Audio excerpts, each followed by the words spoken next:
chicos, ¿cómo están? ¿Estamos más o menos en hora? Buen día, buen día. Hace 15 días cuando tuve mi primera clase, tuvimos la primera clase conmigo, éramos como 70 personas, ahora hay 30 conectadas, no sé qué pasa. Pero bueno, ya van entrando. Bueno, ¿cómo vienen con todo?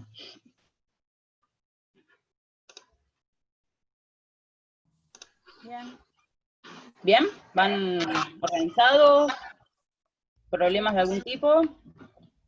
Por ahora, yo no. ¿Los demás chicos? No, yo tampoco. Atrasado, muy atrasado. Siempre. Es mucho, ¿viste? Es difícil estar al día. Sí. Es difícil. Sobre todo si, si cursas otras materias y demás.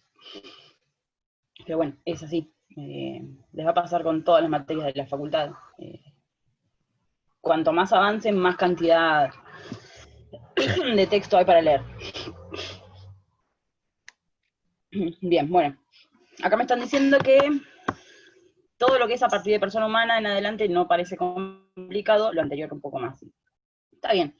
Igual lo anterior es bastante sencillo, en el sentido que no tiene cuestiones difíciles de entender, ¿sí? Quizás es más técnico, quizás tiene un lenguaje menos coloquial, pero fuera de eso no tiene mayores dificultades, ¿sí? Bueno, vamos a arrancar. Hoy tenemos que ver la unidad 10, ¿sí? Que es personas incapaces y con capacidad restringida. ¿Sí? ¿Estamos de acuerdo?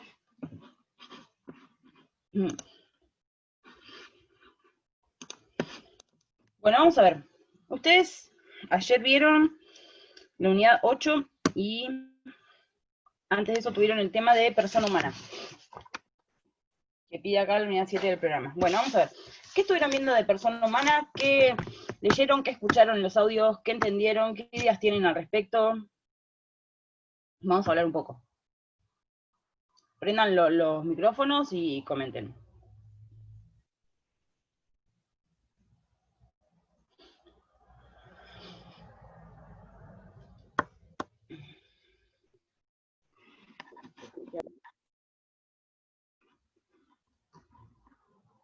¿Alguien que hable, chicos? ¿Qué les pasa?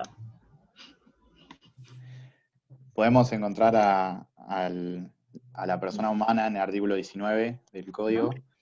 Y bueno, por ahí después también hablar de persona humana, estamos hablando de los derechos inviolables, inherentes, inalienables también de la propia persona, que bueno, como señala también el código, habla que incluso es desde la concepción.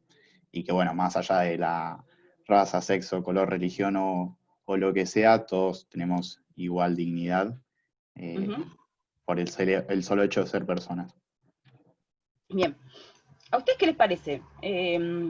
A ver, el concepto de persona humana, ¿no? ¿Qué les parece a ustedes? ¿Que es un concepto de la naturaleza o que es un concepto jurídico? Las dos cosas, que hay personas humanas jurídicas y hay personas humanas como personas, como ser humano. No, a ver, la persona humana siempre es ser humano.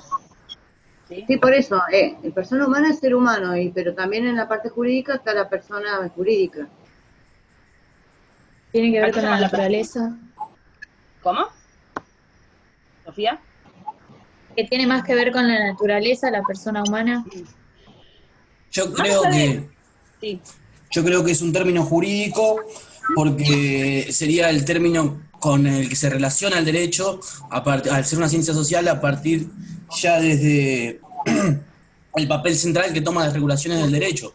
No, yo no creo que se pueda concebir el derecho sin concebir a la persona en términos jurídicos. Sí, me parece correcta tu respuesta, Juan Martín. A ver, el concepto natural no es persona, ¿sí? El concepto natural es ser humano, si se quiere. ¿Sí? El concepto persona es un concepto netamente jurídico, que lo que hace es une a ese ser de la naturaleza, que es el humano, con un concepto jurídico, que es la persona, que recibe todos estos caracteres y todos estos derechos inherentes a la condición de persona, ¿sí?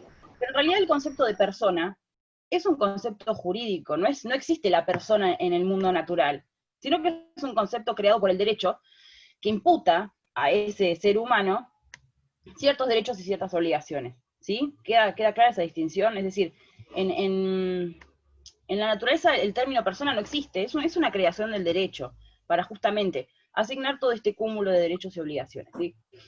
Y este estatus que se le da en el ordenamiento civil y en el ordenamiento constitucional. Ahora, si hablamos de que la persona es un concepto jurídico y no un concepto natural, ¿qué les parece que esto implica? ¿Qué efectos tiene que la persona sea un concepto jurídico y no un concepto de la naturaleza? Piénsenlo. Yo no quiero ir diciendo, bueno, hable tal. Lo bueno sería que hablen todos y propongan. Puede ser que va cambiando con el tiempo y la concepción que tiene el derecho a través de los distintos estadios de la humanidad, de lo que es la persona. ¿Tiene derechos y obligaciones, puede ser? Tiene derechos y obligaciones, es verdad. Sí. Profesor, Las dos respuestas son correctas, sí. Lo que pienso es que tiene una, como dicen los chicos, tiene una evolución histórica porque también tiene una utilidad en la vida en sociedad, el concepto de persona. No solamente el ser natural, sino lo que nosotros como seres humanos concebimos de ese ser natural, por ejemplo, que puede adquirir derechos y contraer obligaciones. Y todo lo que puede lograr hacer, digamos, y todo el respeto que necesita a partir de su dignidad. Que nosotros Perfecto, chicos, todo lo que dijeron es muy cierto. Esa es la idea que yo quiero que se lleven hoy sobre ese tema. Es esta noción de que al ser un término jurídico y no de la naturaleza, su significado es variable. Y los sujetos que hoy encontramos incluidos dentro del término de persona, quizás antes no lo estuvieron. Y quizás el día de mañana no lo estén o haya otros. De ahí que el término sea mutable, ¿sí? Cuando ustedes deben saber que hoy en día los animales siguen siendo cosas. Bueno, desde los postulados del derecho animal, lo que se habla es de esta idea de que en realidad el término persona en el derecho es un muro, ¿sí? Muchos sujetos se encontraban detrás del muro y con el paso del tiempo pudieron saltar ese muro y pasar a pertenecer a la categoría de personas, ¿sí? Las mujeres, las personas con alguna incapacidad física, etc. Lo que proponen los animalistas es que justamente todavía hay una categoría de sujetos que no pudieron saltar ese muro, que es el concepto de personas jurídicas, que vienen a ser los animales, ¿sí? Pero que al ser el término de la persona un término jurídico y por lo tanto que se construye, no habría ningún problema en hacer que los animales sí puedan saltar ese muro y pasen a constituirse como sujetos de derecho, es decir, como persona. No humana, claro, porque no pertenecen a la raza humana, pero otro tipo de persona. ¿Se entiende más o menos lo que les comento? Como en la época de Roma, que las personas, para ser persona tenías que ser libre. Exactamente. Doctora, sí, los sujetos no son humanos, o sea, los animales no son, son sujetos no humanos, los animales, pero son titulares de derechos. No, según el Código Civil y Comercial, no, son personas, son cosas, perdón, cosas muebles. Que haya una línea jurisprudencial, que haya algunos jueces que se animaron a decirlo, que haya una línea jurisprudencial que plantea esto, es otra cosa, ¿sí? Hay proyectos de reforma para el código, hay proyectos de varias cosas, ¿sí? Hubo jueces que se animaron a decir, bueno, los animales son sujetos de derecho. Pero la realidad es que en la ley, si hoy leemos la letra de la ley, son cosas muebles. ¿Sí? ¿Queda claro? Bueno, todo esto que yo les comentaba de esta circunstancia de que el término persona sea variable y demás, lo mismo pasa con lo que vamos a ver hoy, que es el tema de capacidad de las personas humanas, ¿sí? Si nosotros tenemos en claro, acá alguien me dice, claro, ante la ley siguen sin saltar el muro, exactamente, ante la ley siguen siendo cosas. Esto que vamos a ver hoy, que es capacidad, también es un término jurídico, netamente jurídico. No existe la capacidad de la persona humana en la naturaleza, existe solamente en el derecho, ¿bien? Y esto hace que la concepción que existía en el código anterior sobre capacidad y la que existe hoy en día hayan variado, ¿sí? y que varíen significa que el día de mañana también pueden variar. ¿Bien? Entonces vamos a ver cómo es hoy, y siempre entendiendo esto de que no existe una noción natural de capacidad de la persona humana, sino que es meramente una construcción jurídica. ¿Bien? ¿Alguno escuchó algo de capacidad en la clase de ayer?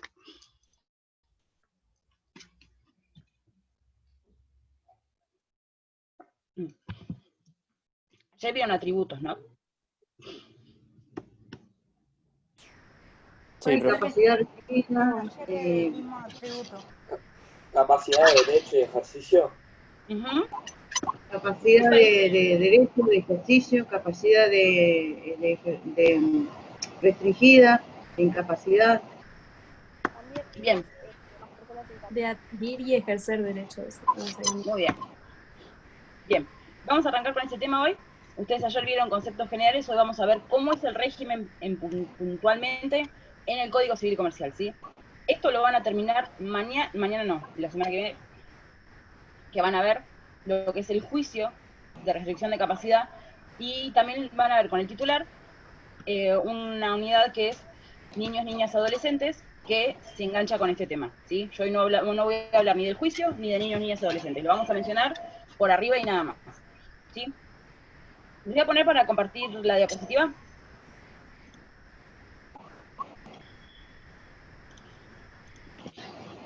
Bueno. Vamos a ver. Profe, antes de que empiece, le hago una pregunta. ¿La diapositiva la van a subir al campus? Sí, la anterior la subí, ¿la vieron? Sí, sí, perfecto. Sí, yo siempre subo todo, chicos, no se preocupen. Bien, vamos a ver la unidad 10, que es capacidad, entonces, el régimen puntualmente. Vamos a ver. Bueno, vamos a empezar con qué es la capacidad que algo vieron ayer. Yo tomé un concepto general, podría haber elegido cualquiera, pero elegí el que da Rivera porque ustedes lo tienen a mano y me parece que es correcto. Rivera lo que dice que la capacidad es un atributo de la personalidad, y dice que es el grado de aptitud que el ordenamiento jurídico reconoce a las personas, acá hablamos de personas, ¿sí? Persona humana, siempre, para ser titulares de derechos y deberes jurídicos y para el ejercicio de las facultades que emanan de esos derechos o el cumplimiento de las obligaciones que implican dichos deberes. ¿Bien? Entonces, la capacidad va a ser la aptitud para ser titular de derechos y deberes jurídicos y la aptitud para el ejercicio de esos derechos y esos deberes. ¿Bien? Ahora van a ver por qué remarco estas partes. Bien, en el Código Civil y Comercial hoy existen dos categorías de capacidad o de incapacidad, que es la contrapartida, ¿sí? ¿Cómo? Doctora, ¿puede volver al anterior? ¿Así lo copio? Sí. Se puede. Igualmente, después lo subo al campus, ¿eh? Bueno, gracias. Esta es la primera. Igual es el mismo concepto que tienen en el libro de Rivera. Dijimos que, bueno, existen dos categorías, o la capacidad de la persona humana puede ser vista desde dos ángulos. Por un lado, la capacidad de derecho, y por el otro lado, la capacidad de ejercicio, de hecho o de obrar. ¿Bien? La capacidad de derecho es la aptitud para adquirir derechos y contraer obligaciones. ¿Qué significa esto? Significa que el concepto que vimos recién, nos quedamos solo con una parte de ese concepto. Es esta aptitud para ser titular, ¿bien?, de derechos y obligaciones. Por el otro lado, la capacidad de ejercicio va a ser esa aptitud, no ya para ser titular, sino para ejercer el propio sujeto, por sí mismo, de manera personal, los derechos y obligaciones de lo que es titular a través de su capacidad de derecho. Bien, yo soy titular de derechos y obligaciones a través de la capacidad de derecho, y soy capaz de ejercer esos derechos y obligaciones de las que soy titular a través de la capacidad de ejercicio. Bien, en uno al foco está... ¿Cuál es la otra? ¿Quién habló? ¿Alguien habló? A ver, chicos, que me mandan acá al chat.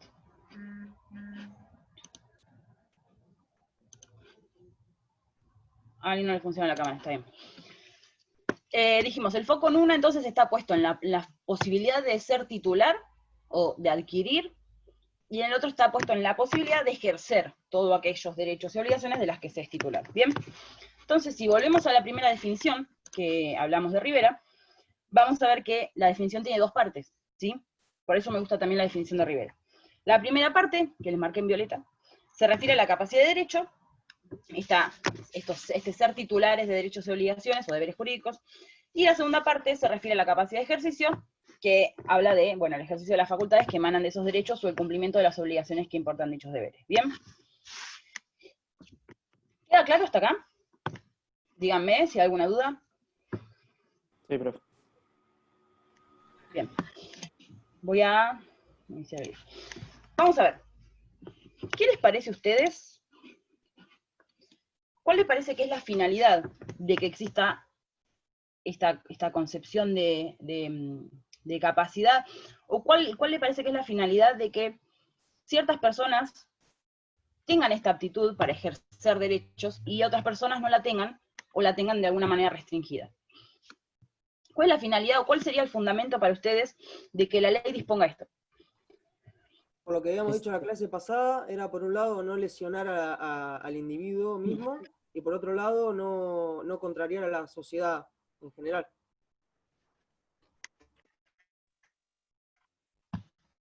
Exactamente. En algunos casos vamos a ver, ahora lo vamos a ver en detalle, que el interés que se protege es un interés común, ¿recuerdan? A veces lo que se busca a través de las incapacidades es proteger ciertos principios generales y de los más importantes que hacen a una sociedad, ¿sí? Ahora vamos a ver unos ejemplos y lo van a entender mejor. En otros casos, y va a ser en la mayoría, la finalidad que tiene esta norma, este conjunto de normas, es una finalidad protectora o tuitiva, ¿sí? ¿En qué sentido? A ver, en los casos de las personas menores de edad, o en las personas que sufren alguna adicción o alguna alteración mental, lo que propone el sistema de capacidad es justamente que esas personas no se perjudiquen en la realización de ciertos actos para los que de alguna manera no se encuentran capacitados, si se quiere, o no se encuentran aptos, de manera que esos actos podrían o dañar a su persona o a su patrimonio, ¿sí? Entonces, la ley lo que establece es, bueno, cuando una persona en estas condiciones, que ahora vamos a ver, lleve a cabo algún acto de este tipo, el acto va a ser nulo. ¿Qué significa? Que el acto no va a tener validez, no va a producir los efectos que normalmente iba a producir, ¿sí? Ya van a ver que hay ciertos requisitos para que el acto sea nulo, ya van a ver el tema de las nulidades. Pero en principio la idea es esa, una finalidad de protección. En otros casos, como dijimos, hay una protección al orden público. Y en otros casos, vamos a hablar, por ejemplo, de la persona que aún no ha nacido, que está concebida pero no nació. Esa persona tiene una incapacidad fundada en una imposibilidad física, queda claro ahí. Pero en otros casos, bueno, el análisis correcto es de pensar en esta idea de una finalidad protectora. Bien, seguimos con la diapositiva. Bien. Bueno, hasta acá hablamos de conceptos más o menos, finalidad o fundamento, y ahora tenemos que ver algunos principios o reglas generales que van a regir todo el sistema de capacidad que está previsto hoy en el Código Civil y Comercial, que ustedes tienen que conocer, que van a estar principalmente en el artículo 31, yo acá no puse todos, y algunos incluso los modifiqué, pero son estos tres los principales, y después hay otros, léanlos, conózcanlo, pero vamos a ver estos tres. El primer principio que rige todo el sistema de capacidad es que la capacidad siempre va a ser la regla, ¿sí? ¿Esto qué significa? Significa que si bien se admite la existencia, la ley admite la existencia de ciertas incapacidades o restricciones a la capacidad, siempre estos casos van a ser de carácter restrictivo y excepcional, ¿sí? Y siempre se van a tener que imponer en función de un determinado interés. Recién hablamos, bueno, el interés en un caso va a ser el orden público, y en otro caso va a ser proteger al sujeto. Pero si no existe un interés determinado, entonces no puede existir una incapacidad, ¿sí? O una restricción de la capacidad. Bien. Entonces, ¿qué hablamos? ¿Qué se deriva de que la incapacidad sea restrictiva o excepcional? Van a ver ustedes, el código incluso prevé que la capacidad es tan la regla, que incluso en el caso de que una persona se encuentre internada en una institución médica, se va a presumir que ese sujeto continúa siendo capaz hasta tanto no sea declarado incapaz o tenga una restricción declarada, ¿sí? Incluso en una situación de internación. De esto se deriva algo que vimos en la clase anterior, y es que no van a ser aplicables las interpretaciones extensivas. ¿Se acuerdan de esto de aplicar la norma a un supuesto en que no parecía aplicable? No van a ser viables las interpretaciones extensivas, ¿sí? Porque como la incapacidad es restrictiva de los derechos, entonces no puedo realizar una interpretación extensiva, ¿sí? Y por lo tanto, la interpretación de normas que refieren a incapacidades siempre van a ser de tipo restrictivo y nunca extensivo. ¿Bien? Esto recuérdenlo. En segundo lugar, otro principio, es que en general el código busca no realizar divisiones tajantes entre personas capaces o incapaces, ni divisiones en franjas etarias, ¿sí? Esto viene dado, a ver, esto lo han escuchado varias veces ya, del derecho internacional de los derechos humanos, de los tratados sobre derechos humanos con jerarquía constitucional, esto lo han visto, el tema de la constitucionalización del derecho privado. Entonces, en el código, ¿qué pasó? Se tomaron todos estos principios de los tratados de derechos humanos y se eliminaron todo vestigio de compartimientos estancos, ¿sí? Antes en el código de Vélez teníamos incapacidad absoluta, incapacidad relativa, mayor de edad capaz, menor de edad incapaz, listo. Y era muy tajante la división, ¿sí? Hoy en día no por esta influencia de los derechos humanos, ¿sí? Y el código lo que busca es, bueno, esta idea de afirmar la autonomía de cada persona y permitir el ejercicio personal y que no implique un riesgo para la persona, ¿sí? Entonces, para lograr esto, el código va a recurrir a dos mecanismos que ustedes van a ver muy presentes. Por un lado, el concepto de capacidad progresiva y por el otro lado, el sistema de apoyos, ¿sí? La capacidad progresiva es esta idea de que el sujeto, al ser menor de edad, es incapaz, pero su capacidad se va ampliando paulatinamente a medida que la persona menor de edad va creciendo, va madurando, va adquiriendo nuevas facultades y se va desarrollando en la vida jurídica. Es decir, ya no nos encontramos con que a partir de los 18 años es capaz y antes se es incapaz. Existe esta idea de capacidad progresiva, de ir ampliando las facultades y las posibilidades jurídicas de la persona a medida que crece y a medida que madura. ¿Bien? Esto lo van a ver cuando vean régimen de niños, niñas, adolescentes, como les dije con el titular, porque principalmente se da en ese aspecto. Y por el otro lado, el otro mecanismo al que se recurre para afirmar la autonomía de cada persona y el ejercicio personal es el concepto de sistema de apoyos, ¿sí? Cuando una persona tiene una capacidad de ejercicio restringida, lo que se le hace se le asigna un apoyo, ¿sí? Ahora vamos a ver el tema de los apoyos. ¿Qué implica el apoyo? Implica no sustituir la voluntad de la persona incapaz o de la persona con una restricción en la capacidad, sino asistirlo en la toma de decisiones, ¿sí? Ahora lo van a ver. Y finalmente, el último principio que rige el sistema de capacidad es que el sistema y todas sus normas son de orden público, ¿sí? ¿Qué significa que la norma sea de orden público? Significa que es una norma imperativa, ¿sí? Y por lo tanto, al ser una norma imperativa, los particulares no van a poder dejar de lado dichas normas, ¿sí? Albertina, ¿podés repetir lo último que ¿Me escuchan bien? No, más o menos, los se particulares. entrecortó? No, ahí no se escuchó el final. ¿Qué es lo que no escuchan en el tema del orden público? El último punto. Sí, orden público y ahí. No podrán ser dejados de lado por los particulares.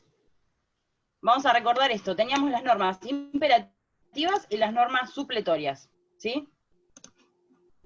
Las normas imperativas eran aquellas que los particulares no podían dejar de lado, ¿bien?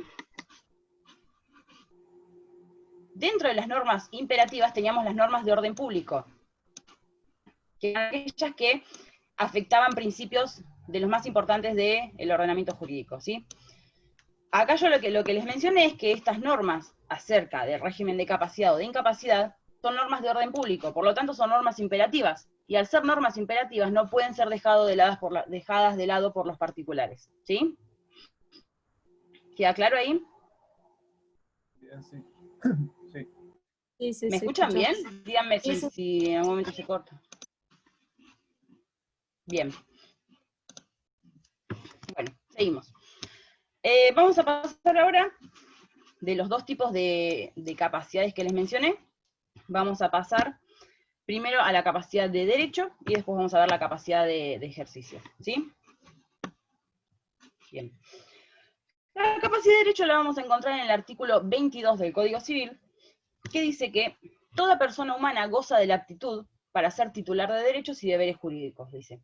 La ley puede privar o limitar esta capacidad respecto de hechos, simples actos o actos jurídicos determinados. Bien.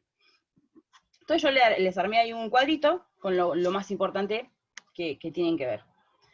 En primer lugar tenemos una definición legal dada por el propio código, según la cual la capacidad de derecho es esta aptitud para ser titular de derechos y deberes jurídicos. Lo mismo que dijimos cuando leímos la noción que da Rivera. ¿Bien? Bien, ¿quiénes gozan entonces de capacidad de derecho? El código dice que en principio todas las personas gozan de capacidad de derecho. ¿Bien? Entonces, si hablamos de incapacidad versus capacidad, tenemos que preguntarnos, bueno, ¿existen excepciones a esa regla de que todas las personas tienen capacidad de derecho? La respuesta claramente es que sí, porque si no, no estaríamos estudiando todo esto. El código dice que la ley puede privar o limitar la capacidad de derecho respecto de ciertos actos determinados. Bien. Y acá les decía algo que es muy importante y que no deben olvidar y lo tienen que anotar y lo tienen que saber y todo. Y es lo siguiente. A ver, no existen personas incapaces de derecho, ¿sí? No existen personas incapaces de derecho. Lo que existe son ciertos supuestos particulares de incapacidades de derecho. ¿Bien? ¿Y esto por qué? Claro, Esto entonces significa que no se... la capacidad de derecho es relativa, nunca es absoluta. No, no, no. Es lo que No, quiere decir. no. A ver, el código anterior hablaba de absoluta y relativa. Hoy en día no se habla más en esos términos. ¿Por qué? Por esta idea de que se eliminan estos compartimientos estancos, ¿sí? Hoy hablamos de estos dos tipos de capacidad. Capacidad de ejercicio, capacidad de derecho. La capacidad de derecho siempre es la regla. Todas las personas somos capaces de derecho, ¿sí? Lo que existen es ciertos supuestos en los cuales las personas son incapaces para celebrar determinado acto, ¿sí? Ahora vamos a ver. ¿Por qué tenemos esta idea de que todos somos capaces de ejercicio? Bueno, esto viene de que no se concibe la posibilidad de que una persona sea incapaz de derecho, porque la capacidad de derecho hace a la calidad de sujeto de derecho, y hace a la calidad de persona. Entonces, si una persona carece de capacidad de derecho, es decir, no está apta para adquirir derechos o obligaciones, entonces no va a ser una persona. ¿Queda claro esto? En el concepto jurídico de persona. Pueden darse entonces ciertos supuestos o situaciones en los que una persona tiene determinada incapacidad de derecho para celebrar un acto en particular. Vamos a ver, por ejemplo, un ejemplo que menciona Rivera, dice, son los impedimentos matrimoniales. Según el Código Civil y Comercial, en los artículos 400 y algo, una persona no puede contraer matrimonio con un pariente, por ejemplo, o mientras se encuentre casada con otra persona. Es decir, yo estoy casada, no puedo contraer un segundo matrimonio si no disuelvo el primero. Esos supuestos son supuestos de incapacidad de derecho. Es decir, yo tengo capacidad de derecho, pero para ciertos actos no tengo esa capacidad porque hay un interés de orden público que se encuentra protegido, ¿sí? En este caso va a ser la institución matrimonio, si se quiere, lo que se protege, ¿sí? Eso no significa que la persona no tiene capacidad para casarse. La persona tiene capacidad para casarse. Lo que no puede es casarse con determinada persona o en determinada condición. ¿Bien? Otros ejemplos los vamos a encontrar en el artículo 1002 del Código Civil, que si alguien tiene a mano el código, por favor lo lee. Artículo 1002.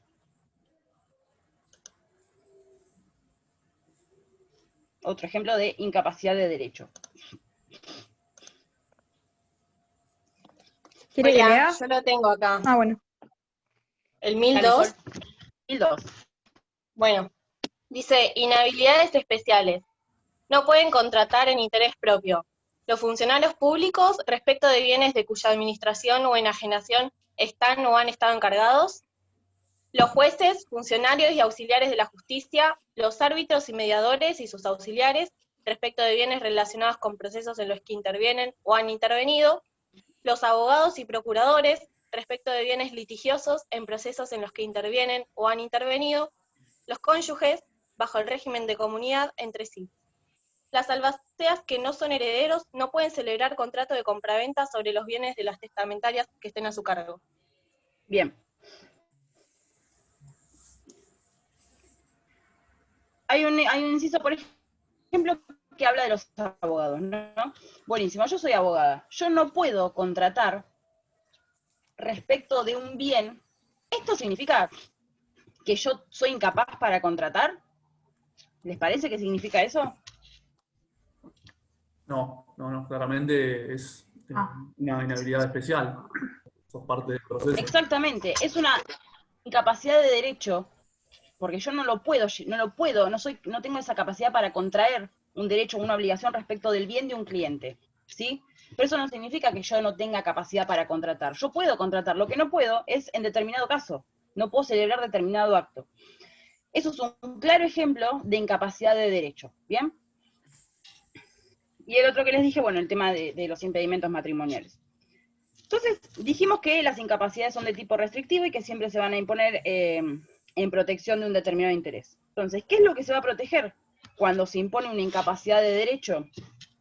Bueno, como les dije, en este caso se van a proteger principios de orden público y no se van a imponer en protección de una persona, ¿sí? Es decir, yo sufro la incapacidad de derecho y la norma no me está protegiendo a mí, ¿sí? Porque yo no me encuentro en una situación desventajosa. Lo que está protegiendo son principios en público, ¿sí? Bien, y por última pregunta sobre capacidad de derecho. ¿Qué pasa si una persona que tiene una incapacidad de derecho para realizar determinado acto, dijimos, igualmente lo realiza, ¿no? Vamos a suponer que yo contrato respecto del bien de un cliente. ¿Qué pasa? Dijimos hoy que entonces esos actos no van a producir los efectos para los que están destinados, ¿sí? En este caso el acto va a ser nulo. Paren que tengo un mensaje en el chat. Es nulo, bien, Sofía me dice es nulo. Los que escriben en el chat, chicos, anímense y hablen. Bien, el acto va a ser nulo. Después van a ver que existen dos tipos de nulidad. Una es la nulidad absoluta y otra es la nulidad relativa. En este caso va a ser nulidad absoluta, ¿sí? Y ya van a ver el tema de nulidad. Por ahora lo que me importa que sepan es que cuando existe una nulidad absoluta, el acto se va a encontrar viciado por esa nulidad, y esa nulidad no va a ser subsanable, no es posible subsanar ese acto. Es decir, no hay forma de validar el acto para que sí sea válido, ¿sí? Va a permanecer nulo, no hay forma de corregirlo. ¿Por qué? Porque se encuentran involucrados estos principios superiores que dijimos de orden público, ¿bien? Bien, hasta acá capacidad de derecho. Pasamos con capacidad de ejercicio. Bien. Lo vamos a encontrar en el artículo 23, que dice que toda persona humana puede ejercer por sí misma sus derechos, excepto las limitaciones expresamente previstas en este código y en una sentencia judicial. Bien. Entonces, el mismo cuadro que les hice para la capacidad de derecho, la definición legal que nos va a dar el código, entonces es la aptitud para ejercer por uno mismo los derechos, ¿sí? Como hablamos hoy. Acá el foco está puesto en la posibilidad de ejercer esos derechos desde que ya se es titular. Bien, entonces, ¿quiénes gozan de capacidad de ejercicio? Bueno, el código también nos dice acá que en principio todas las personas gozan de capacidad de ejercicio. Bien. Misma pregunta que antes, ¿existen excepciones a la regla esa de que todos son capaces de ejercicio? El código nos dice que... Perdón. El código nos dice que existen limitaciones previstas en la ley y limitaciones que pueden ser impuestas por una sentencia judicial, ¿bien? Entonces acá sí nos vamos a encontrar con que existen excepciones, ¿sí? Y acá no vamos a hacer la aclaración de que no existen personas incapaces de ejercicio, porque efectivamente sí, existen personas incapaces de ejercicio y también existen personas capaces de ejercicio, pero cuya capacidad se encuentra restringida, ¿sí? Ahora vamos a ver quiénes son esas personas, pero sepan que la capacidad de derecho hacia al carácter de persona humana, y por el contrario la capacidad de ejercicio no, ¿sí? La capacidad de ejercicio una persona puede ser incapaz de ejercicio y eso no afecta a su condición de sujeto de derecho. Bien, de esto que derivamos que solamente la capacidad de derecho va a ser un atributo de la personalidad, ¿sí? Cuando ustedes ven los atributos dicen, bueno, uno es capacidad. Sí, pero no las dos capacidades, solamente la capacidad de derecho. La capacidad de ejercicio no es un atributo de la personalidad. ¿Bien? Bien, seguimos con la siguiente pregunta, que es esta misma cuestión de qué es lo que se protege, ¿sí? Mediante una incapacidad de ejercicio. Y acá sí tenemos que las incapacidades se van a imponer en beneficio de una persona, a la persona a la cual se le decreta la incapacidad o se le decreta la restricción de capacidad, para protegerla o porque no cuenta con la edad o madurez suficiente, o porque tiene alguna imposibilidad mental, o tiene algún problema de adicción, que le impide ejercer sus derechos de manera regular. ¿Bien? Acá claramente el fundamento de la protección es muy distinto. Y eso va a derivar en que la ineficacia que genera, es decir, el efecto que genera la realización de un acto para el cual el sujeto tiene una incapacidad de ejercicio, también va a ser la nulidad. Pero aquí la nulidad va a ser relativa, ¿sí? ¿Qué significa que la nulidad va a ser relativa? Significa que el acto va a poder ser corregido si no genera un perjuicio para la persona incapaz o con capacidad restringida, o si genera un beneficio, ¿sí? Porque acá como la protección está puesta en la persona, si el acto no perjudica a la persona, entonces no hay necesidad de decretarlo nulo. Bien, ya van a ver que hay ciertos requisitos para que pueda ser corregido o no pueda ser corregido. Yo lo corregido no es el término técnico, pero ya lo van a ver esto, ¿sí? Bien. ¿Queda alguna duda en la comparación de estos dos tipos de capacidad o de estos dos ángulos desde los que se estudia la capacidad? Yo tengo una duda de la incapacidad de ejercicio. Ahora en el nuevo código tampoco se habla, por más que sea capacidad de ejercicio, perdón, de incapacidad relativa ni absoluta, ¿no? En la capacidad de ejercicio. No. Bien. Bien. No. Por eso hablaba esto al principio de que estos conceptos van variando, y si bien el sistema antes funcionaba con esas categorías, hoy funciona con otras, ¿sí? Claro. Y esto nos da la idea de que en realidad el derecho tiene una función práctica, ¿sí? Bien. Hoy ya no se habla de absoluto y relativo, Excelente. ni en la de derecho ni en la de ejercicio. Oye. ¿Alguna duda más, chicos?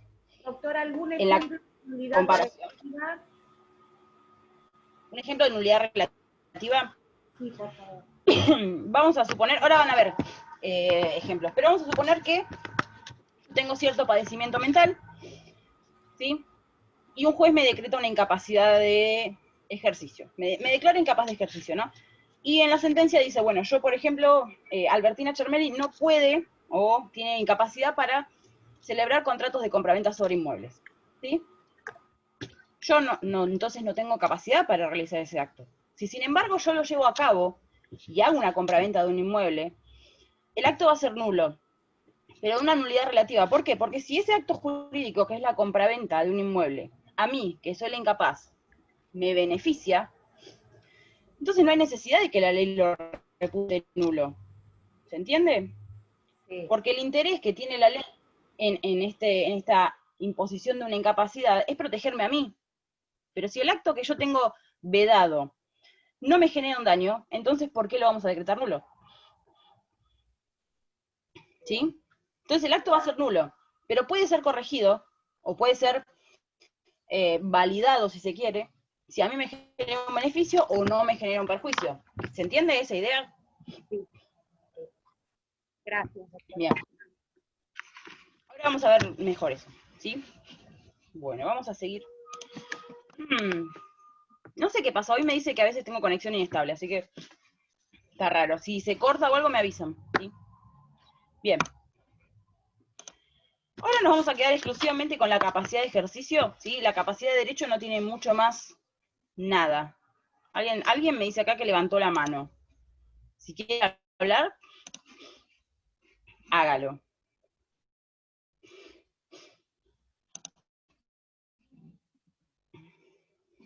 Galaxy J7, me dicen. Bueno, no sé. Por ahí fue sin querer. Bien. Yo no levanté la mano, pero tengo una duda. ¿Sí? Decime, Matías. Por ejemplo, en el caso de que perjudique al tercero que compra, por ejemplo, un bien inmueble que lo vende el incapacitado en un valor menor al de mercado. ¿Se declara nulo y qué se hace? ¿Se le devuelve el dinero al que compró? ¿Vos estás queriendo aprender todo Civil 1 hoy? Y es una duda que surge, espontánea. Es uno de los temas más difíciles. Ya van a haber nulidades.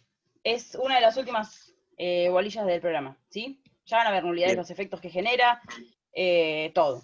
Por ahora lo que importa es que entiendan el régimen y el efecto. El efecto es la nulidad, absoluta o relativa, ¿sí? No mucho más, por ahora. Bueno. Bien, entonces dijimos, nos quedamos entonces con la capacidad de ejercicio, y la capacidad de derecho lo damos por terminado, no hay mucho más. Sí, incluso no hay muchos más casos en el código de incapacidades de derecho.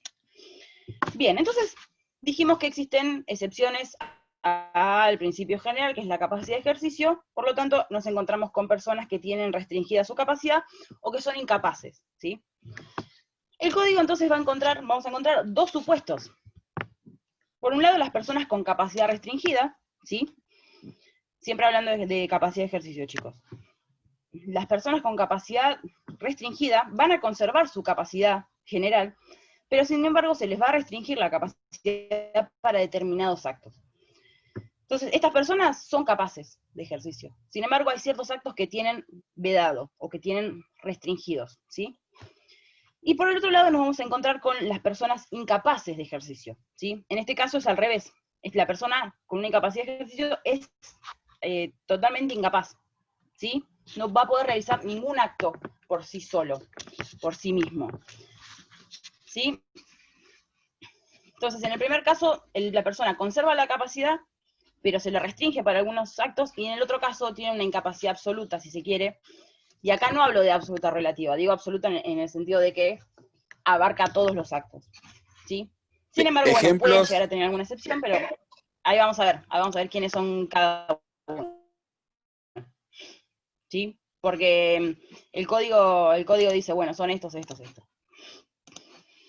Bien. Vamos a arrancar entonces. Doctora, disculpe. Con las personas con capacidad restringida. ¿Sí? Disculpe, doctora. ¿Sí? Una persona con capacidad restringida sería una persona con una adicción, por ejemplo. Ahí vamos a ver qué catálogo de personas tenemos en cada categoría. Gracias. Bien. Bueno, entonces dijimos que, arrancamos con personas con capacidad restringida, que dentro de este grupo de personas con la capacidad de ejercicio de alguna manera afectada, dentro de este grupo, la restricción de capacidad es la medida menos gravosa, ¿sí? menos limitativa, si se quiere. Y y como les decía, lo que más amplía las posibilidades de autonomía personal y ejercicio personal de los derechos, que es uno de los principios que hablábamos hoy, que rigen el sistema de capacidad, ¿sí? Entonces, la posibilidad de restringirle la capacidad a una persona, la vamos a encontrar en el artículo 32 del Código, que dice: el juez puede restringir la capacidad para determinados actos. Acá ven que, entonces, se restringe para determinados actos, sin embargo, para el principio general es que se mantiene la capacidad, salvo para los actos respecto de los cuales se restringe. El juez puede restringir, entonces, la capacidad para determinados actos de una persona mayor de 13 años que padece una adicción o una alteración mental permanente o prolongada de suficiente gravedad, siempre que estime que del ejercicio de su plena capacidad puede resultar un daño a su persona o a sus bienes, ¿sí? Dice, en relación con dichos actos, el juez debe designar el o los apoyos necesarios que prevé el artículo 43, especificando las funciones con los ajustes razonables en función de las necesidades y circunstancias de la persona. El o los apoyos designados deben promover la autonomía y favorecer las decisiones que respondan a las preferencias de la persona protegida. Bien. Entonces acá vamos a ver que cuando hablamos de restricción de la capacidad, no existe una nómina de personas que tienen la capacidad restringida, ¿sí? La declaración de restricción de la capacidad solamente puede ser decretada por un juez, ¿sí? Y va a tener que estar teniendo en cuenta las circunstancias concretas de cada caso. por eso que les decía hoy, de que el código elimina las categorías estancas y las distinciones estrictas entre una edad y la otra, ¿sí? Acá se habla de ciertos indicios que el juez puede tener en cuenta para restringir la capacidad, ¿sí? Entonces, ¿cuáles son los requisitos para que proceda la restricción de la capacidad de una persona? En primer lugar, como dijimos recién, que intervenga un juez, solamente puede ser restringida la capacidad por autoridad de un juez, y ese juez tiene que ser competente. ¿Qué significa que sea competente? Significa que el juez ese que interviene va a tener que estar facultado por el ordenamiento jurídico para dictar ese tipo de sentencias, ¿sí? Un juez penal no tiene competencia para dictar una restricción de capacidad, ¿bien? En segundo lugar, ahí está. La persona va a tener que ser mayor de 13 años, ¿sí? ¿Por qué? Bueno, porque las personas menores de 13 años ya de por sí son incapaces, ¿sí? Entonces, no se les va a poder restringir una capacidad que no tienen, claramente, ¿sí? Los menores de 13 años son incapaces, no tienen la capacidad restringida, son incapaces, ¿sí? Ahora lo vamos a ver. Bien. En tercer lugar, la persona a la cual se le va a restringir la capacidad tiene que padecer una adicción o una alteración mental permanente o prolongada de suficiente gravedad, ¿bien? No cualquier alteración, tiene que ser una alteración mental con gravedad, que genere dificultades, y que finalmente el cuarto requisito, que esa adicción o esa alteración mental haga que el ejercicio de la plena capacidad pueda derivar en un daño a la persona o a los bienes, es decir, al patrimonio del sujeto, ¿sí? Si no existe este peligro de daño a la persona o a sus bienes, por más de que la persona tenga una adicción o tenga una alteración mental, no hay fundamento para restringir la capacidad, ¿bien? Se tienen que dar todos los requisitos juntos, ¿bien? Entonces, ¿qué actos son los que no puede realizar por sí la persona está con capacidad restringida por alteración mental o adicción, ¿sí? Bueno, va a depender en el caso concreto. Acá el código también es amplio, tiene un lenguaje bastante vago, y nos marca indicios, ¿sí? El artículo 38 nos dice que va a ser la sentencia del juez la que va a determinar qué actos se van a encontrar vedados a la persona a la cual se le restringe la capacidad, ¿sí? El artículo 38 dice, la sentencia debe determinar la extensión y alcance de la restricción y especificar las funciones y actos que se limitan, ¿bien? ¿Queda claro hasta acá? Porque yo ahora voy a pasar a la segunda categoría, que son los sin restricción de capacidades más complejos, porque no sabemos bien quiénes ni qué es lo que no pueden hacer, ¿sí? Pero en principio son las personas a las cuales se les inicia un proceso judicial. ¿Puedo hacer una pregunta? Sí. ¿Todas estas incapacidades están registradas en algún lugar? ¿En el Registro Nacional de las Personas? ¿En algún registro de penal, civil? ¿Dónde están registradas estas personas? Por si llegara a ser un acto jurídico. No la veo. No la veo. Por si quisieran hacer un acto jurídico, un incapaz. En realidad, vamos a hablar cómo es en la realidad. La persona que tiene la capacidad restringida va a realizar actos, porque va a ir al kiosco y va a comprar golosinas, va a ir al almacén y va a comprar comida, y todos esos son actos jurídicos, ¿sí? Y la persona incapaz, probablemente, si está en condiciones, también lo pueda realizar. Entonces, a ver, si vos vas a realizar un acto jurídico sobre inmuebles, va a intervenir un escribano. El escribano se va a cerciorar de que la persona con la cual vos contratás no sea un incapaz, ¿sí? Pero en general uno no está mirando todo el tiempo si el otro es capaz o incapaz, ¿sí? Ok, gracias. Incluso lo pueden ver mañana, porque la sentencia sí se inscribe. Ya lo van a ver. Cuando se dicta la restricción, se dicta mediante una sentencia y esa sentencia se inscribe. Mañana van a ver el tema del juicio. Pero en principio, sí, puede pasar que vos contrates con un incapaz o con una persona con capacidad restringida. Con un incapaz no, con una persona con capacidad restringida. No tenés por qué estar mirando todo el tiempo si existe esa sentencia o no, ¿sí?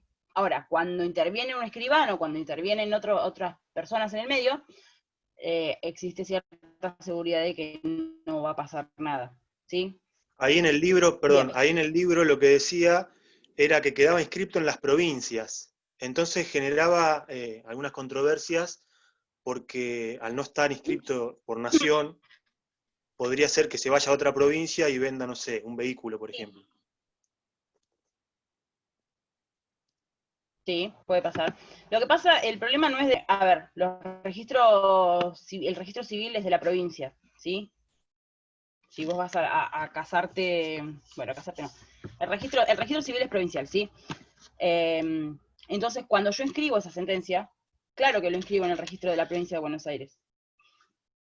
¿Sí? Y puede ser que otro registro no exista esa inscripción, que claramente no va a estar inscrito, ¿sí? Sí, puede pasar. Igualmente mañana van a hablar del tema de la inscripción de la sentencia. Pero sí, esto que vos decías, Matías, es así, puede pasar. Mañana no tenemos clase. Cierto. Bueno, el lunes. Bien, seguimos. Para que minimizo esto. Bien. Dije entonces que íbamos a pasar ahora a las personas con incapacidad de ejercicio, ¿sí? Acá sí vamos a encontrar una nómina de quiénes son incapaces de ejercicio, que la vamos a encontrar en el artículo 24, y menciona que son la persona por nacer, y esto hoy se los mencionaba al principio, que es por razones obvias, porque no existe una imposibilidad física o material para ejercer los derechos por sí mismo, claramente por la persona que no nació.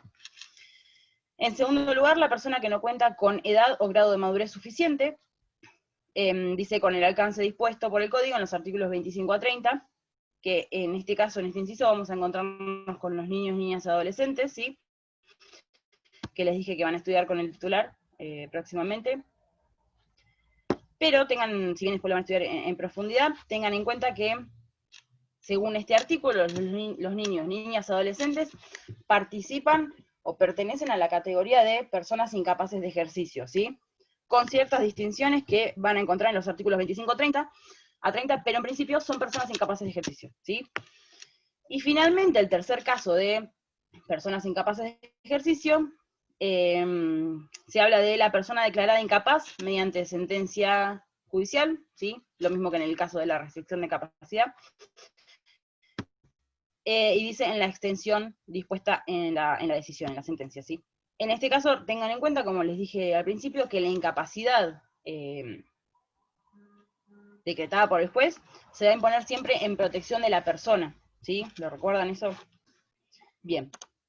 Entonces, este último inciso C, que habla de la persona declarada incapaz mediante sentencia judicial, queda así redactado y parece vacío porque parece que no sabemos quiénes son entonces los incapaces de ejercicio.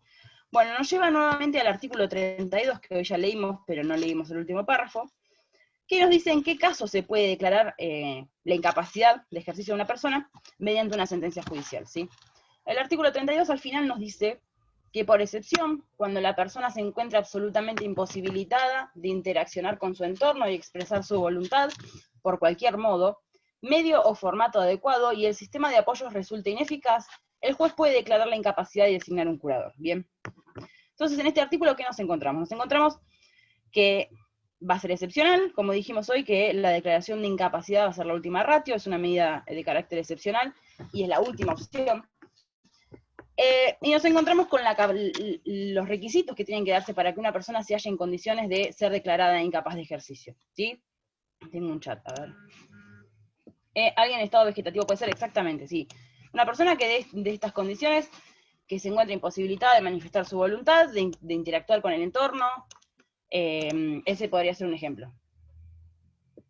Acá alguien me dice Maradona. No sé por qué me dicen Una Maradona. incapacidad también puede ser un acto, por ejemplo, en un divorcio, por ejemplo, la persona que está administrando se encuentra incapaz porque es adicto al juego, supongamos. Entonces el juez determina que hay una incapacidad en eso por tener la posibilidad de perder esos bienes que incluyen a la sociedad o a los bienes de los chicos, por ejemplo. Puede ser. Decime, Claudia. Los pródigos. Decime, Claudia. No, los pródigos no necesariamente. Vamos con el ejemplo que dijo Claudia. Claudia, ¿a vos te parece que una persona de esas condiciones que tiene una adicción al juego va a ser una persona incapaz de ejercicio o va a tener la capacidad restringida? Tendría restringida, pero depende. Vi el otro día en el juzgado en una sentencia y lo declararon incapaz. Por eso mismo, por ser adicto al juego. ¿De qué año es la sentencia? El 17. ¿17 qué? ¿2017? 2017, sí, me fijé porque como la modificó en el 2015, lo miré por ese mismo motivo. ¿Vos trabajás en un juzgado, Claudia? No. Simplemente me llevo mis cosas. Divorcio, familia, sucesión. ¿Vos nos podrías compartir la sentencia esa? Así la leemos. Porque en principio, por lo que vos me comentabas, lo que correspondería sería una restricción de la capacidad, no una incapacidad. Pero bueno, podemos verlo. ¿Por qué? Puede ser que sea claro, puede ser que a lo mejor me esté expresando mal y sea una restricción de la capacidad, porque como tenía que administrar los bienes, viste que hoy en día con este el nuevo reglamento que hay, la nueva modificación, viste que pasa eso. Es lo mismo que en los honorarios a los menores, también se ha regulado y se impone la costa más alta de acuerdo a los intereses que se estipula en ese momento. Pasanos la sentencia, si te parece, y la vemos. Pero en principio, si una persona tiene una adicción al juego, y en caso de que llegue a juicio y todo, bueno, se le restringe la capacidad. Incluso en el artículo que habla de eso, menciona la posibilidad de que la persona tenga, estoy buscando, que la persona padezca una adicción o una alteración mental permanente o prolongada. Claramente ahí habla de la adicción. ¿Sí? Para que se declare la incapacidad, tienen que darse estas condiciones de que hablamos, de que la persona se encuentre absolutamente imposibilitada de interactuar con el entorno, absolutamente imposibilitada de expresar su voluntad, ¿sí? Si es una persona sordomuda, pero tiene la forma de expresar su voluntad, claramente no corresponde a una incapacidad, ¿sí? Porque acá el código nos pide que se encuentre imposibilitada de manifestar su voluntad por cualquier medio. Por eso hablamos de que siempre la incapacidad de ejercicio es la última opción, y es la medida más extrema. ¿Sí? Albertina. ¿Sí? No, lo que decía de Maradona fue que en su momento le designaron un curador. Por ahí era el ejemplo claro. Yo no estoy al tanto, pero el curador y quizás lo que haya pasado fue con el código anterior. ¿Sí? Que había categorías mucho más rígidas. ¿Sí? Era bastante distinto. Bueno, no sé qué hora es. Vamos a ver. Profe, no sé si entendí mal, pero usted decía entonces que en Córdoba tienen otro código. No. Código Civil y Comercial no, es nacional. Lo que tienen son los registros. ¿Cómo? Los registros civiles son provinciales. Eso decía, los registros. Bien. Eso, nada más, ¿sí? Por eso la inscripción de la sentencia en un registro puede no constar en otro, seguramente. Eso igual, lo de la sentencia la van a ver mañana, ¿sí? Bueno, chicos, sigo porque es un poco tarde. Bien. Entonces dijimos que los incapaces de ejercicios iban a ser estas personas, del artículo 32 al final. Entonces, nuevamente hablamos de los requisitos para que exista una posibilidad de declarar la incapacidad de una persona. En primer lugar, dijimos también en el caso anterior, que intervenga un juez y que el juez sea competente. Dijimos que esté facultado por el ordenamiento jurídico para dictar este tipo de sentencias. En segundo lugar, como dijimos también, que la persona sea mayor de 13 años. Esto no lo dice el código, ¿sí? Pero Rivera dice que por el mismo motivo de que la persona tiene que ser mayor de 13 años, para la restricción de capacidad también tiene que darse en la declaración de incapacidad.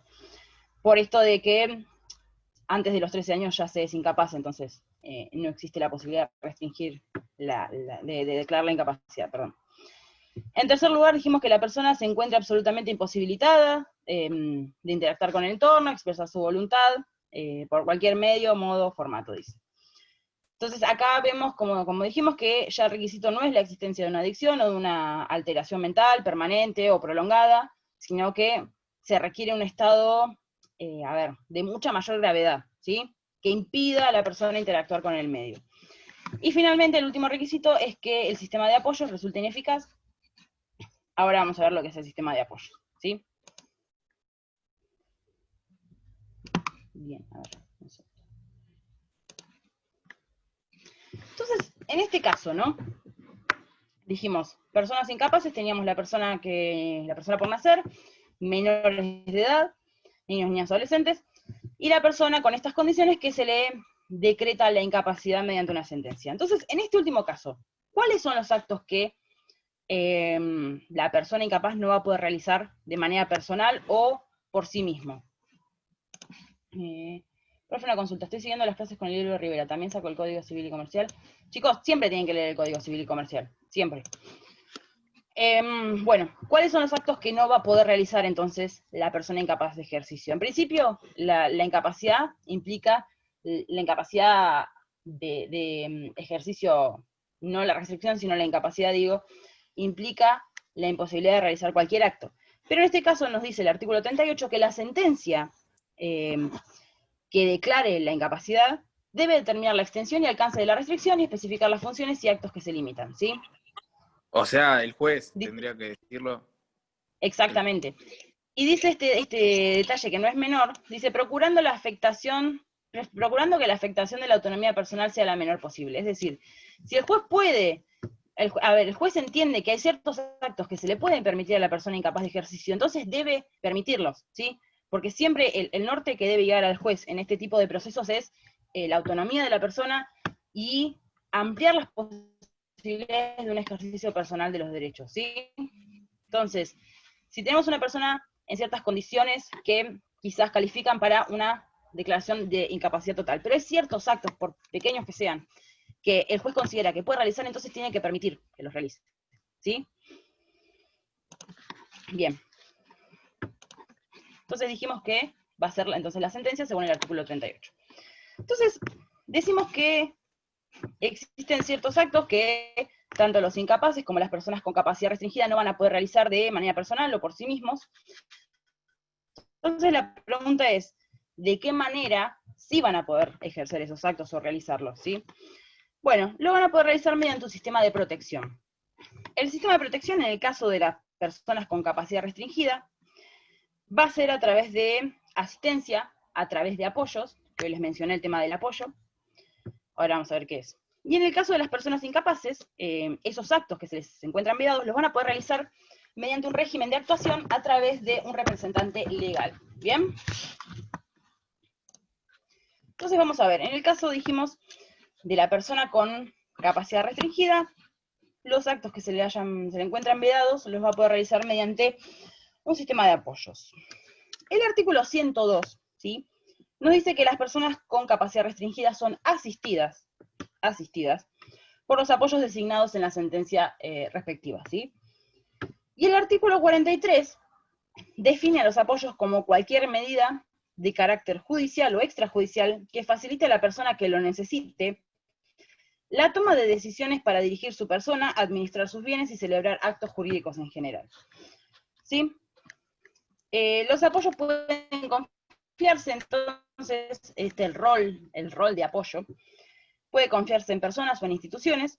¿Y cuál es la nota característica del apoyo o del sistema de protección de la persona con capacidad restringida? La nota particular es que el apoyo no va a reemplazar la voluntad del sujeto asistido, ¿sí? En el caso de la representación, sí existe un reemplazo de la voluntad, ¿sí? Pero en el caso del apoyo no existe un reemplazo de la voluntad, sino que el apoyo lo que va a hacer es promover la autonomía del sujeto que tiene su capacidad restringida, buscando que sea esta persona quien decida. No va a tomar las decisiones por la persona asistida, sino que lo va a ayudar en la toma de decisiones, lo va a asistir. ¿Bien? Un ejemplo de apoyo que dice Rivera es, por ejemplo, nombrar una persona para que asista a la persona que padece una adicción o que padece una enfermedad mental en el ejercicio de las tareas cotidianas, ¿sí? O en la administración de sus negocios, si por la sentencia tuviera la posibilidad de administrar sus negocios, ¿sí? Bien. Entonces dijimos, como resumen, que la persona que tiene la capacidad restringida va a llevar a cabo los actos que se le encuentran vedados mediante la asistencia de un apoyo. ¿bien? Y ese apoyo, dijimos, no va a suplir la voluntad.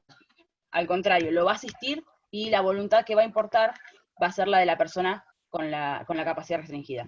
¿Quién me preguntó algo? Yo, una consulta, profe.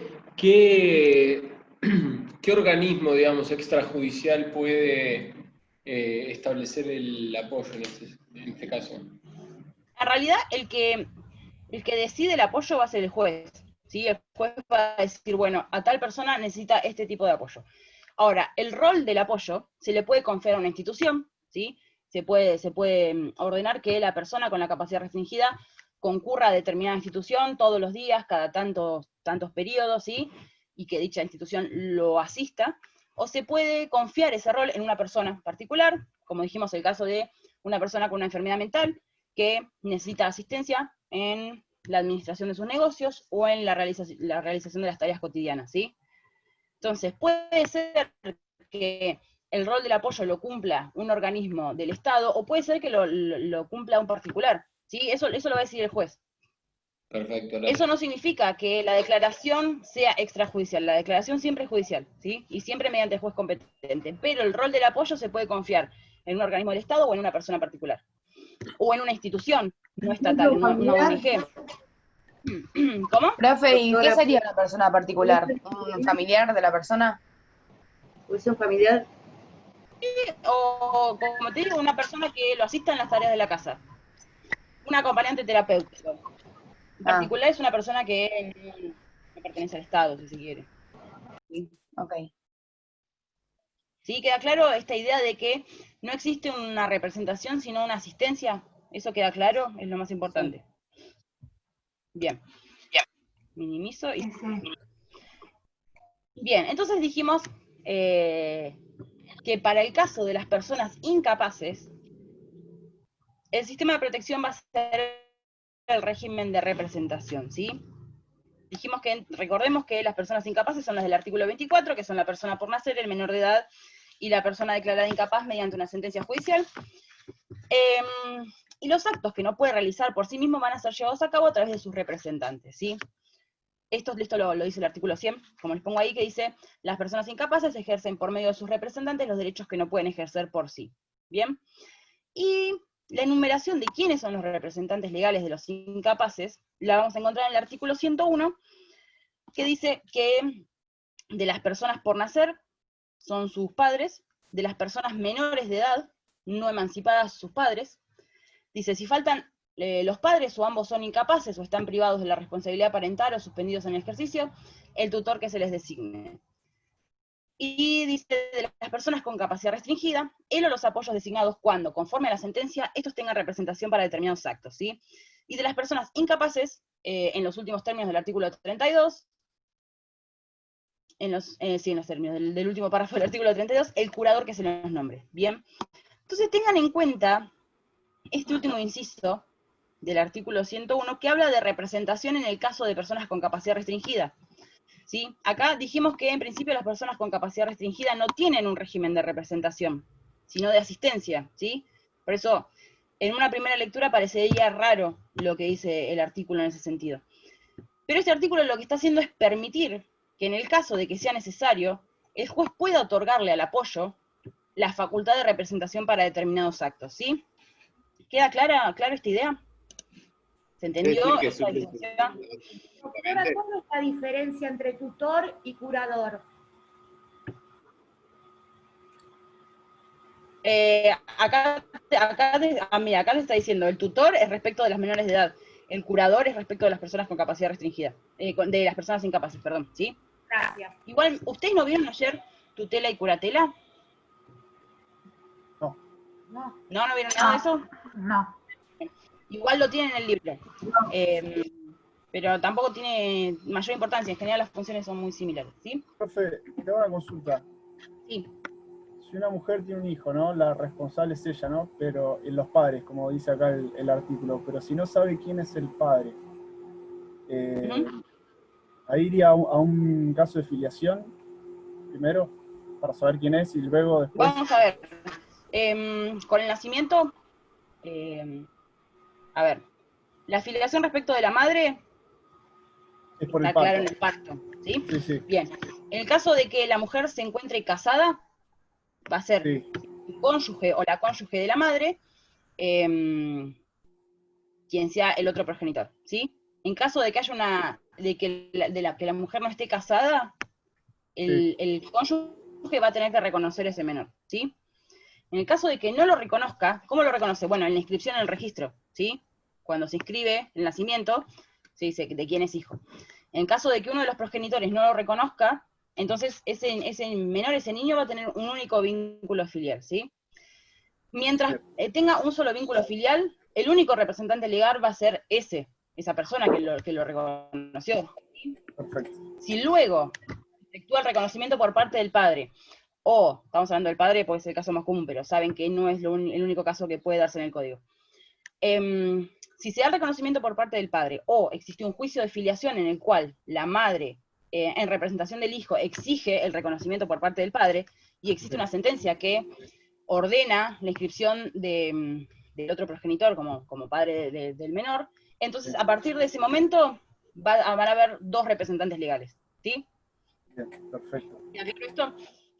Y al revés, a ver, si el niño tiene dos progenitores y fallece uno, bueno, el rol de representante legal va a quedar en el progenitor que se encuentra vivo, ¿sí? Bien, bien. Bien, bueno, nos queda poquito. Vamos a ver. Entonces, me interesa que entiendan el último inciso, el inciso C del artículo 101, que en principio el representante legal de las personas con incapacidad va a ser el curador, ¿sí? Hablamos de incapacidad decretada mediante sentencia, va a ser el curador.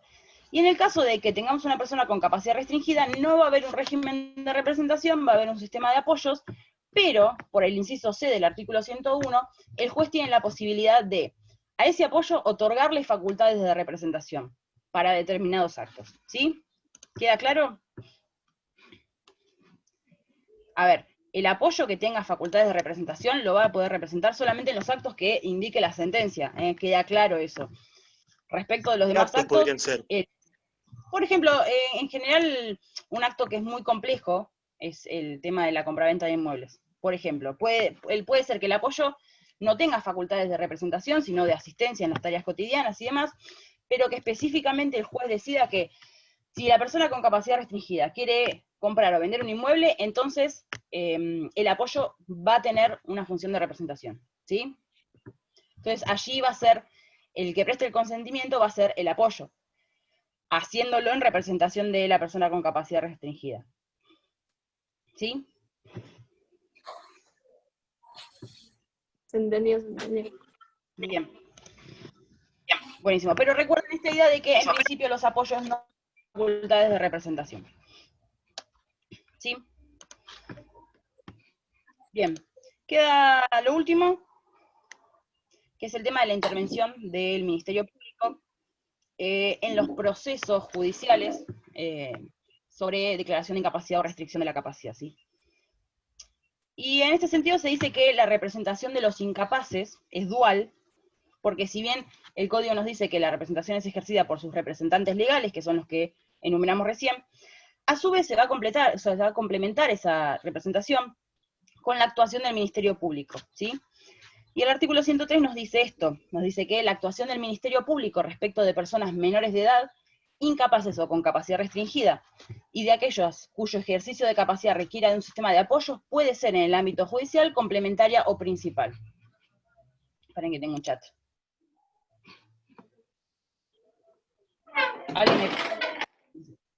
Y dice que entonces la actuación del Ministerio Público va a ser complementaria en todos los procesos en los que se encuentran involucrados intereses de personas menores de edad, incapaces y con capacidad restringida, y que la falta de intervención de este órgano va a causar la nulidad relativa del acto. ¿Bien? Entonces, la representación de los incapaces va a ser dual, en principio va a ser ejercida por sus representantes legales, pero tiene una representación complementaria a través de la actuación del Ministerio Público. ¿Bien? Y lo último que quiero aclararles es que cuando hablamos de actuaciones judiciales y de la sentencia que restringe o declara la incapacidad, nos estamos refiriendo a que La declaración de incapacidad o la restricción de la capacidad se llevan a cabo mediante un juicio, ¿sí? Como les dije hoy. Que hoy en día, en la provincia de Buenos Aires, esperen que termino de compartir pantalla. Bueno, no puedo. Hoy en día, los jueces competentes para llevar a cabo este tipo de procesos y dictar sentencias de este tipo, en la provincia de Buenos Aires son los jueces de familia, ¿sí? Va a corresponder este tipo de procesos al fuero de familia. Y el proceso de restricción de capacidad o declaración de incapacidad, van a ver mañana, el lunes, el martes, que tiene ciertas reglas muy particulares, ¿sí? Y todas estas reglas tan particulares vienen dadas del tema de que existe una clara intención del código de que el juez tenga un contacto personal y entienda las particularidades y las circunstancias personales de cada una de estas personas a las cuales le va a restringir o les va a declarar la incapacidad, ¿sí? Entonces, el juez va a tomar conocimiento de muchos factores sobre la vida de esa persona, va a dictar una sentencia que sea a medida de la persona, y no una sentencia que simplemente dice tal persona es incapaz, ¿sí? Y además va a requerir la intervención no solo de abogados y jueces, sino de médicos, psiquiatras, psicólogos, y hay una tarea interdisciplinaria, si se quiere, en este tipo de procesos. ¿Para qué? Porque, bueno, la idea es que la persona que tiene cierta problemática, que califica o para una restricción de capacidad o por una declaración de incapacidad, se vea lo menos afectada, ¿sí?, en su cotidianidad, y se vea lo menos limitada dentro de las posibilidades de ejercer sus derechos. Entonces, van a ver creo que con el doctor Lucas Trobo, de qué se trata este proceso y por qué tiene estas reglas tan particulares. Pero la idea es que ustedes se lleven es que, bueno, el juez va a tener en cuenta muchas circunstancias personales de la persona y va a tener un contacto muy directo, ¿sí?, con la persona a la cual se le va a restringir o declarar la incapacidad. Bien, quiero detener esto. Ahí está. Bien, bueno, chicos, hasta acá, creo que no tengo más diapositivas, a ver. No, nada más. ¿Tienen alguna duda en general? Acá alguien me puso a ver algo. En la incapacidad de ejercicio, los representantes legales reemplazan la voluntad del representado, básicamente porque no se puede expresar por ningún medio, ¿es así? Exactamente. Y también recordad que los incapaces de ejercicio también van a ser la persona por nacer y los menores de edad, ¿sí? Entonces, en ese caso, la persona por nacer, claro, tampoco puede expresarse por ningún medio, pero el menor de edad sí puede, ¿sí?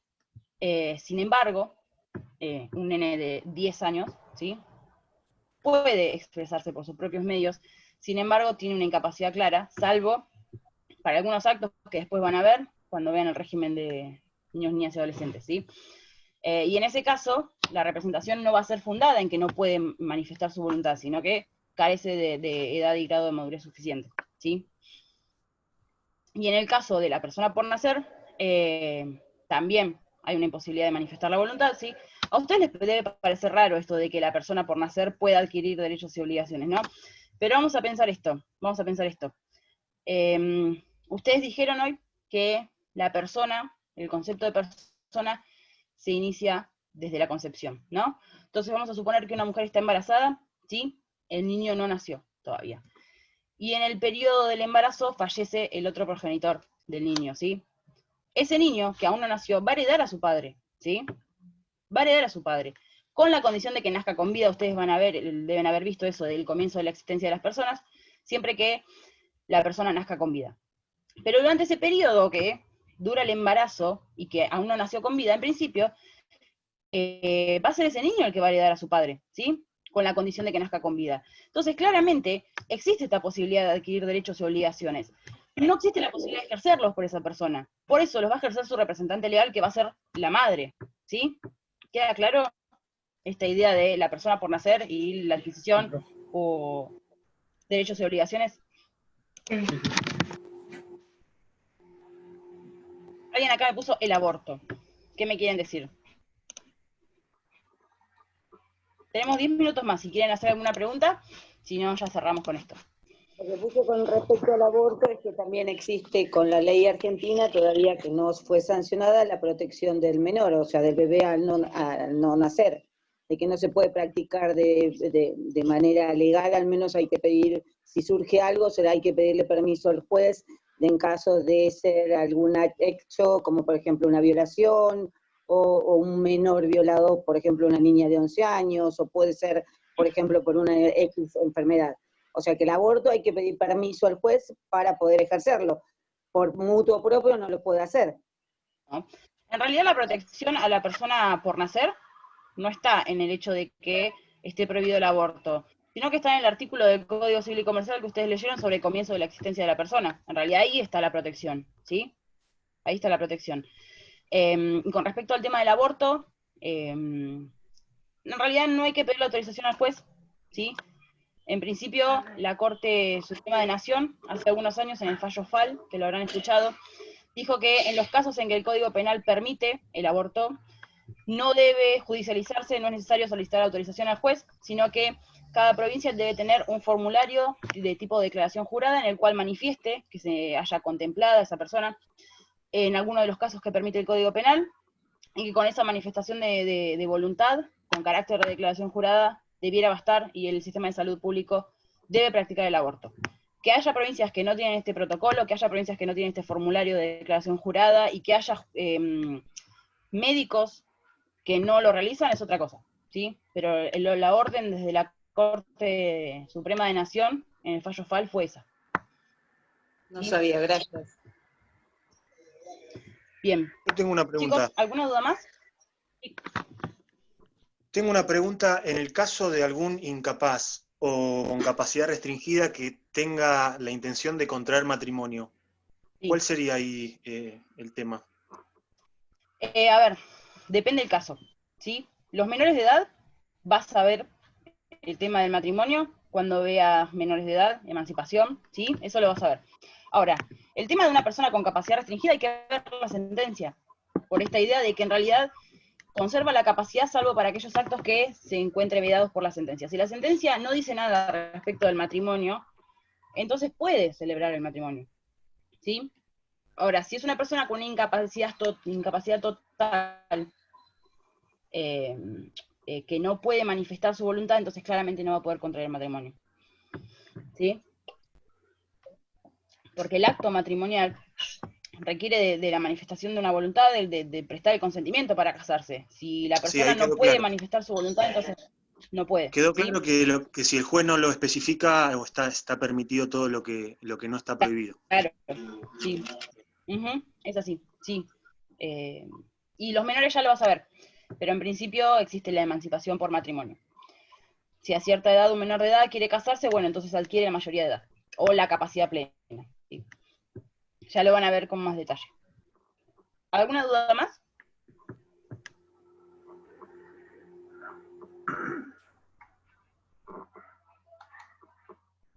¿Nada, chicos? Ya. Bueno, quedamos acá. Les voy a subir la diapositiva y si tienen cualquier duda me escriben. ¿Tienen alguna duda más respecto a la bibliografía? Quedó claro que tienen que leer el libro de Rivera y que todo lo que se suba al campus es complementario y obligatorio, pero no es la lectura principal.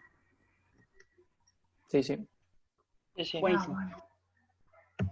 Bueno, chicos, cualquier cosa me escriben, nos escriben en el grupo, nos escriben por el campus, lo que sea necesario, y en un ratito ya les subo la diapositiva, ¿sí? Buenísimo, profe, gracias.